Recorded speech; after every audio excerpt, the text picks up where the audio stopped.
It's good to be with you again. It always is. And I always wonder why we don't do this more often. So I think that we should and we will. This morning I was thinking that we are already more than halfway through the year. And we are learning from this year, as we always do, how to get along, how to get along with the earth as it's changing, how to get along with nature, with each other, and with the changing face that our culture, our world is showing to us in this Aquarian age. And it's a time that we don't really have past experience for. We can compare it to our past, what we did last year or last decade, but there's so many things that are happening now that there's really no precedent for. So some of it is just a matter of getting used to it. And even that is very temporary because it's changing faster almost than we can get used to it as well. One of the things that we haven't explored as much lately is the changing face of spirituality itself. Spirituality, religion, the transcendent, our relationship to God, if that's a word that you use, or the universe, if that's your word of choice, nature, humanism, transhumanism, if that's your favorite word. I don't really have a preference anymore. It's just all of it. And that works for me. Of course, my focus has always been on the earth, on the sentient earth, and our relationship to that, because we are earth beings, we are human beings and human bodies. We need the earth and all of its elements in order to sustain ourselves, house ourselves, clothe ourselves. So for me, that is both an everyday friendship, companionship, and a form of deity, something that I look up to and have a deep and abiding relationship with. But along those lines, our spiritual lives, for some people, came to a standstill a few years ago. Other people have found that their relationship to the transcendent, I'll call it, has deepened, but in different ways that they had not expected. I know people, perhaps you do too, who have changed from one religion to another, given up religion altogether, given up spirituality altogether. Uh, People who have encouraged a teacher decided they don't want any more teachers for this next leg of the journey or all of it. So we are at a time of really exploring what all of that means to us. Along those lines, and one of the things I haven't spoken about that much is really just the changing face of spirituality itself. And you can call it religion if that works for you. Spirituality I use as a more generic term. And when I talk about religions, it's a little bit more of the traditional religions that we have known. So in this Aquarian age, we are moving quickly into having spirituality and technology merge, which is something that I never would have thought myself saying in the same sentence, certainly not a choice of mine. And yet, as we're moving into this new time, I have to acknowledge that there are places where it's making a huge difference and is going to continue to. So I thought I'd give you a couple of examples of that today in this short talk. So in some ways we could say that we have made room for technology to help us accommodate sleep, technology for sleep, technology for health, for monitoring our heart and several other functions that we're using it for. We use it in some way to know a little bit more about relationships and finances. So we have made room for technology in all of these different areas. But we haven't necessarily made room for it in the spirituality sector. So yes, there are apps for meditation, there are apps for astrology and several other disciplines. To that degree, we have made room for it, for these tools in a way.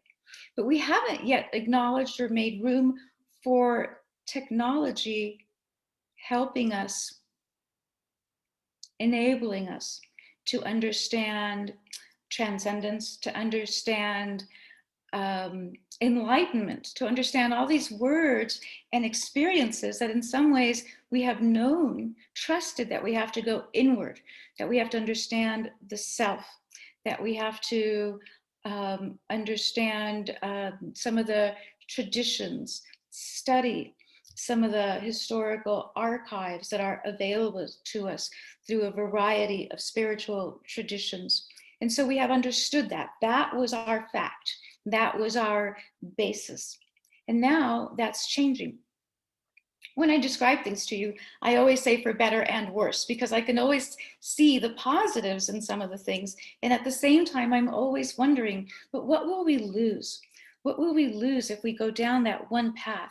Will we forget our own divine connection? Will we become too dependent on these tools or whatever it is? And I'll give you some examples here. And what I think we're losing in this one, in this moving forward, is this understanding of what the transcendent mind is, that thing that we can't describe, that thing that is us and isn't us, that moment of connection and unity that we have stumbled upon in these moments that we wish would last forever when we do, and of course they don't.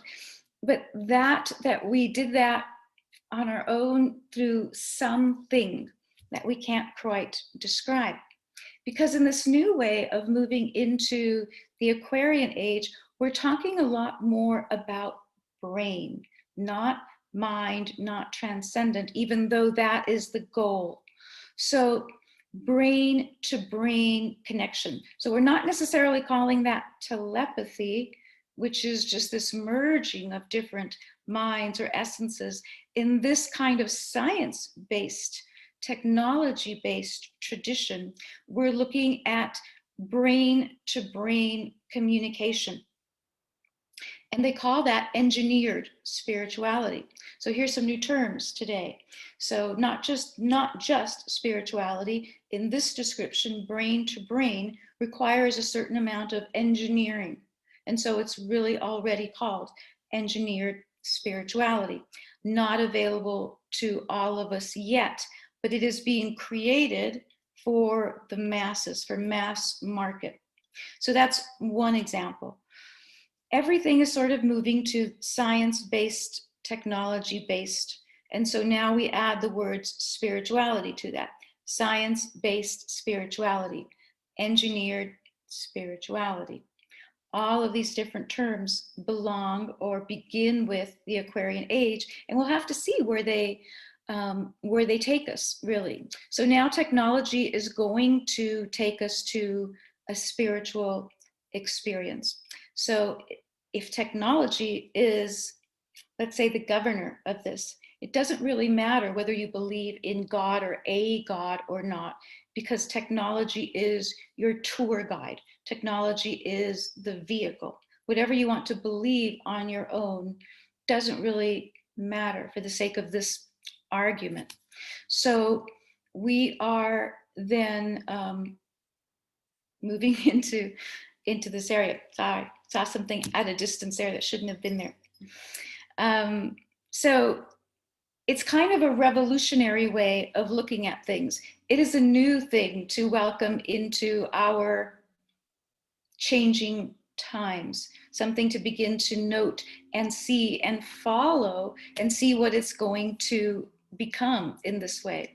So here's another new word for you. We have astronauts, and we are now going to have cybernauts. So the word cybernaut is already in our vocabulary now. And so what that is explorers through brain functions, explorers through magnetic brain stimulation and certain functions that way makes a person a cybernaut.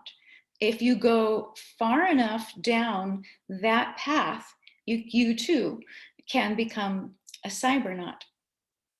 So one of the things that science has discovered, and that will probably change, but right now, we do not like implants. Go figure.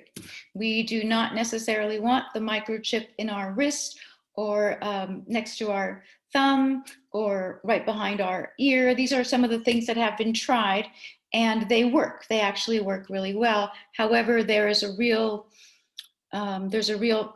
stop, there's pushback for most humans in terms of that technology working that way.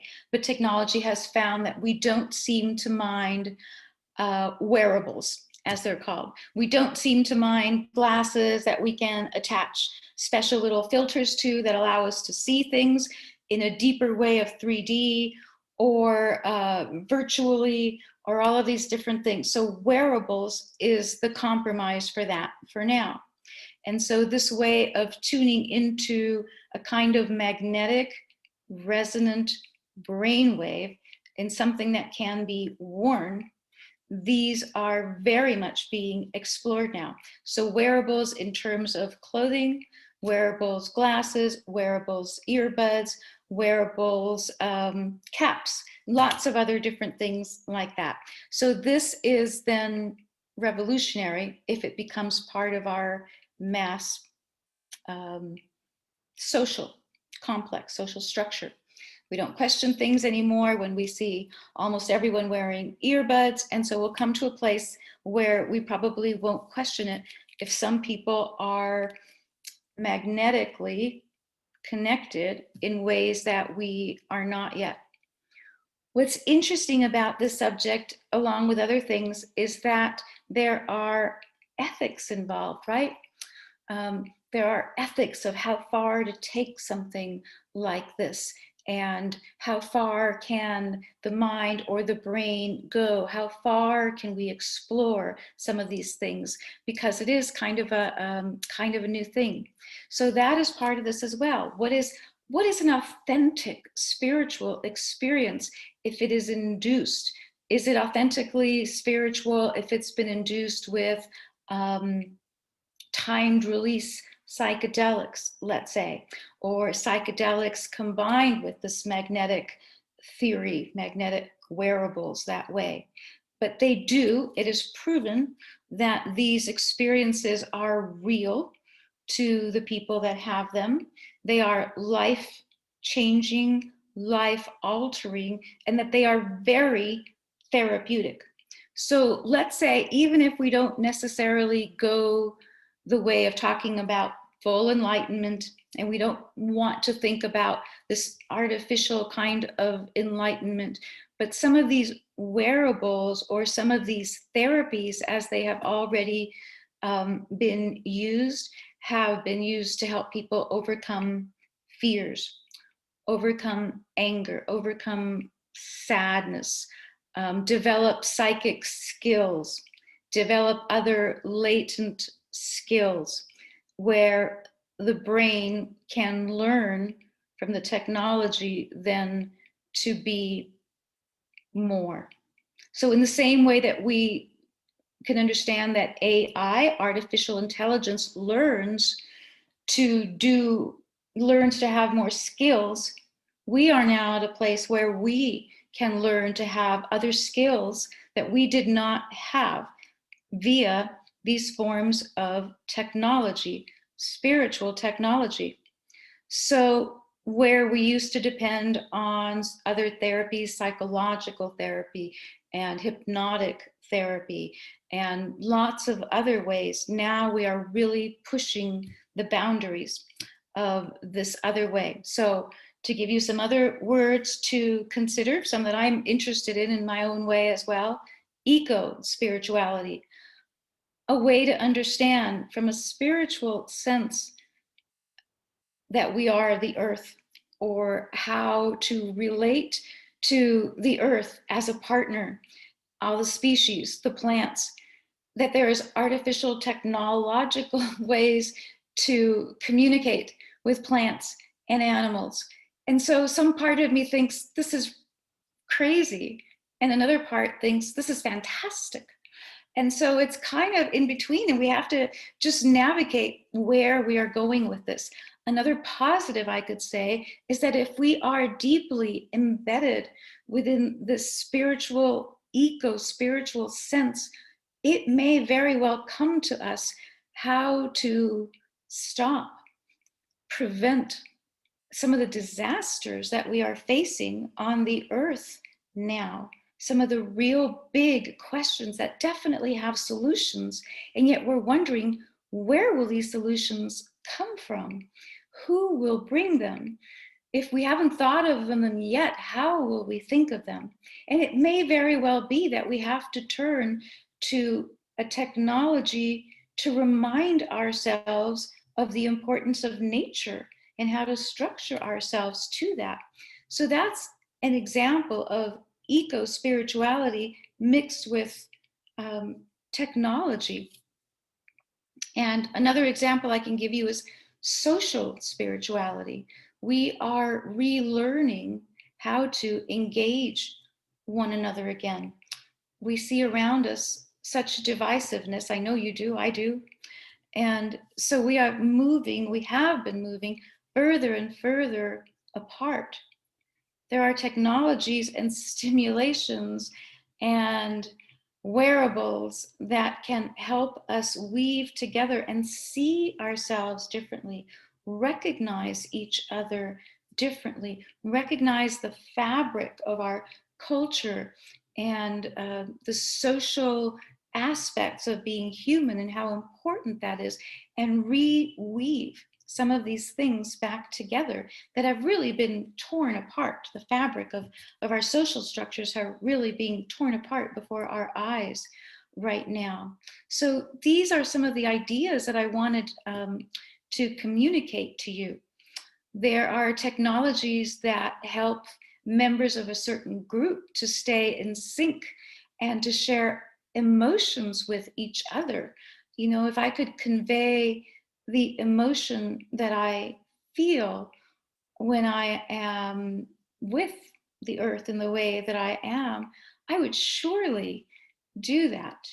And if there's a little bit of a sacrifice in that, I may be willing to pay the price, let's say, in order to have the larger sensation that I'm really sharing these emotions with you, with my tribe, as it were.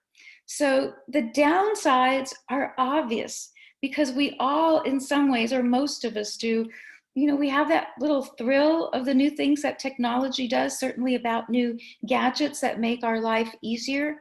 But at the same time, there's a little fear in there. How will this change us? How will this technology change us, affect us? What will we lose by embracing that? And so that's definitely something to bear in mind as we continue to open our hearts to this new age that we're in. I want to say that as long as we have our open hearts and stay with each other, communicating with each other, sharing with each other, reminding each other of our journeys, of our stories, of the mythologies that have brought us along our own hero's journey to where we are right now, then I'm a little bit more trusting that we won't lose ourselves in the process, at least for the few generations. And then after that, we'll have to see. So that's my sharing for today. As always, I am deeply interested in what you have to say. This video will be posted in a few different places, as it usually is, on my newsletter and probably on Facebook and on YouTube. So I'm deeply interested in your thoughts about it. How far would you go? What sides of all this interest you, if any? What fears you might have about it, or what you would embrace, and to what degree. So talk to me, share with me, and I'll be in touch again real soon. Okay, bye-bye.